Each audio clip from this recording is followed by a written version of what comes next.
सेवेचा अंकुर, बालपणीची अद्भुत लीला. ज्या वयात मुले खेळण्या बागडण्यात आणि स्वतःच्या हट्टासाठी रडण्यात दंग असतात, त्या वयात आपले बाल मंगा काय करत होते माहीत आहे? गावात कोणाच्याही घरात काही काम असो, मंगा धावून तिथे हजर. कोणाच्या गुरांना चारा घालायचा आहे, मी आहे ना. कोणाच्या घरात पाणी भरायचे आहे, मी भरतो. कुणी आजारी आहे, त्यांची सेवा करायची आहे, काळजी करू नका, मी बसतो जवळ. त्यांनी कधीही विचार केला नाही की हे काम माझे नाही किंवा याचा मला काय फायदा. त्यांच्यासाठी इतरांची मदत करणे हाच त्यांचा खेळ होता आणि लोकांच्या चेहऱ्यावरचे समाधान हेच त्यांचे बक्षीस होते.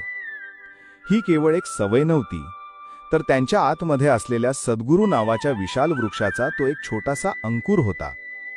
या लीलेतून महाराज आपल्याला शिकवतात की खऱ्या अर्थाने मोठे व्हायचे असेल तर आधी इतरांसाठी लहान होऊन त्यांची सेवा करायला शिका. सेवेनेच माणूस संत पदाला पोहोचतो. परमपूज्य संत श्री मंगलनाथ महाराज की जय.